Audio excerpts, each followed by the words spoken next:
All right, old school NBA fans, self-research, NBA facts. Got another video for you. As always, thanks to anybody who watches my videos, subscribes to my channel. I really appreciate it. I had an audio issue, which I still have actually. I got a microphone, and for some reason, it's just muffled. And it wasn't a cheap $8 one either. I don't know what the deal is. Something about this room. I'll keep working through the bugs of it. Should have it taken care of within the next week, I'm hoping. So if you guys could just bear with me, I'd really appreciate it. Thank you. In this video here, going after my favorite, the liar, bald-faced liar, the guy who's allowed to say anything with no rebuttal, no fact-checking, just nothing. Just spew it out there. So either the other people on the panel are uneducated about NBA history, or there's a purpose to this, which is they're intentionally letting Nick Wright say these lies, let them sit out there so people can digest them, accept them as the truth, and then that's just it. They just move on to the next talking point. Not, oh no, that's way off base. You're totally wrong. Either, like I said, they either don't know or it's on purpose. It's one or the other. Incompetence or idiots, basically. Why would you be talking about NBA history if you don't know NBA history? It's always been unbelievable to me. And I understand, why would you listen to Nick Wright? I'm not listening to Nick Wright, but a lot of people are. And I'm here to rebut this stuff. So you understand exactly what Nick Wright said. Here's the clip. Speaking of the East, which Chris Broussard mentioned in regards to LeBron James, once the Pistons were gone, do you know how many teams in the East, Jordan's entire title run, had more than one Hall of Famer? One. The team Michael was on. He had Pippen, and then he had Pippen and Rodman. Hall of Famers in the East during the Jordan title run. That's what he said. He said when Detroit was done, meaning their championship season, right? I guess that's what he meant. He said Jordan's entire title run after Detroit was done, there was not a team in the East that had more than one Hall of Famer on it at a time. He said only Jordan's team with Pippen, then Jordan with Pippen and Rodman. That was it for the whole East for the whole time. That's the claim he made. First of all, their unhealthy, ridiculous obsession with this Hall of Fame stuff. All it is a narrative because LeBron played against teams that blew his doors off that had a lot of Hall of Famers on it. Or LeBron beat them when they got old. Like the Spurs, like the Celtics. Yeah, 3 Hall of Famers when they're in their mid-30s. Celtics and Spurs. Yeah, you beat them when they got old. Or you beat Golden State when they got hobbled. Or they got hurt, injured, suspended, whatever. See, we can do this tit-for-tat stuff all day long. It's just dumb, though. To Nick's point, he said after Detroit was done. Let's take a look. In the 1990-91 NBA season, the Detroit Pistons had 3 Hall of Famers on their team. Not 1, not 2, 3. They had Joe Dumars, Isaiah Thomas, and Dennis Rodman. And were they just ceremonial Hall of Famers, washed up, done? Well, let's see. Isaiah Thomas was an all-star. Joe Dumars was all-NBA. Dennis Rodman was the Defensive Player of the Year. So I'd say if you have the Defensive Player of the Year, you have an all-NBA player with an additional all-star, then your team couldn't have been that bad. I wouldn't think so. You also have on the Atlanta Hawks, Dominique Wilkins, who in 1991 was second-team All-NBA. You also had Moses Malone. Now, Moses was older. He was not a starter anymore. But guess what? He played all 82 games. He was coming off the bench, but Hall of Famer. Nick Wright said there wasn't more than one on any team. The first year in 91, I already got 2. But that's not all. How about Boston in 1990-91? They had Bird, McHale, Parrish. All 3 were all-stars in 1991. How about 1992? You got the same trio on Detroit, Dumars, Rodman, and Thomas. Were they done? Were they finished? Let's see. Dennis Rodman was all-NBA and first-team all-defense, runner-up for Defensive Player of the Year.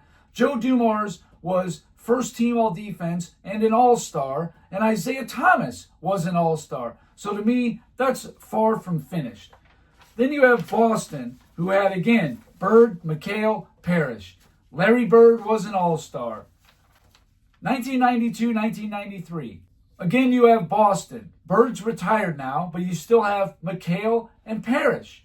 Hall of Famers, right? So Nick Wright is wrong. Again, I would take prime players like on the New Jersey Nets who had like Derek Coleman, Drazen Petrovic, Kenny Anderson, I think Mookie Blaylock. I'd rather have those guys than two older Hall of Famers. But that's just me. But since Hall of Famers is all that matters, we're going to play Nick's game. Then you got Detroit yet again. 1993, Joe Dumars, Dennis Rodman, Isaiah Thomas. How were they doing in 1993? Let's take a look. Well, Isaiah Thomas still making an all-star. Joe Dumars, second team All-NBA, first team All-Defense. Dennis Rodman, first team All-Defense. I would say that qualifies as Hall of Famers. Still doing pretty well. Fast forward to the next championship season of 1996. 1996, the Detroit Pistons had Grant Hill and Joe Dumars on that team. Well, Grant Hill was second team All-NBA, and Dumars was still very productive. You also had Miami, Alonzo Mourning and Tim Hardaway. Now, I may give Nick Wright a small pass for this one. Tim Hardaway may not have been a Hall of Famer when he actually said this. I'm not sure. But still, either way, you're wrong, Nick. You're just dead wrong. Now you go to 1997. You got the same duo. Grant Hill, Joe Dumars on Detroit. In 97, Joe Dumars is an all-star. Grant Hill, first team All-NBA, third in the NBA for MVP. Those two together, I'd say that qualifies as still a pretty good duo. Also in 97, you have Alonzo Mourning and Tim Hardaway. In 97, Alonzo Mourning is an all-star. Tim Hardaway was first team All-NBA and fourth for MVP. Again, I would say that qualifies as pretty good Hall of Famers still. 1998, the same duo, Grant Hill and Joe Dumars. Grant Hill is second team All-NBA. Miami still has Mourning and Hardaway. Hardaway's second team All-NBA. Mourning didn't make anything because he got hurt, played like 56 games. You also have Indiana. Who does Indiana have? They have Reggie Miller and Chris Mullin. Look at that. Another Hall of Fame duo. That year, Reggie Miller was third team All-NBA. Chris Mullin won a free throw title. So I wouldn't say these guys are the 10th and 11th players riding on a bench. No, they are still productive players. I think that this guy is more or less an idiot, but it's up to you. You decide, is what he's saying valid? Are these good points? Or do you think he's a liar and they do this stuff by design? I think it's by design, but I'll never know. Chris Broussard, who usually is on the other side of the table with Nick Wright, does not know the ins and outs of NBA history. He just doesn't. He's got his talking points. Jordan locked down the league for 6 out of 8 years. LeBron just locked down the conference for 8 years. That's all he says. That and 6-0. We know about 6-0, Chris Broussard, Skip Bayless. We know about it, Stephen A. Smith. Stop talking about it so much. You're going to normalize it to the point where it's just like, oh yeah, I guess he won 6 championships, whatever. Stop saying that. Say the other stuff too. Maybe once in a while throw out Jordan only lost a lead one time ever in all his series. In his 37 series played, he lost one in which he led at any point in the series. Throw that out there. That's a nice thing to say. Nope. Gonna stick with lock down the league. Stop. So I got something here, their obsession with Hall of Famers, that I'm going to throw right back at Nick Wright. How many teams in LeBron's career did he beat a 60-plus win team in his 15 years in the East that had at least just one Hall of Famer? How many did he beat? From 2004 to 2018, how many 60-win teams with at least one Hall of Famer did LeBron James beat? Because according to my research, he didn't. He's 0-2. He couldn't beat any of the 60-win teams that are Hall of Famer.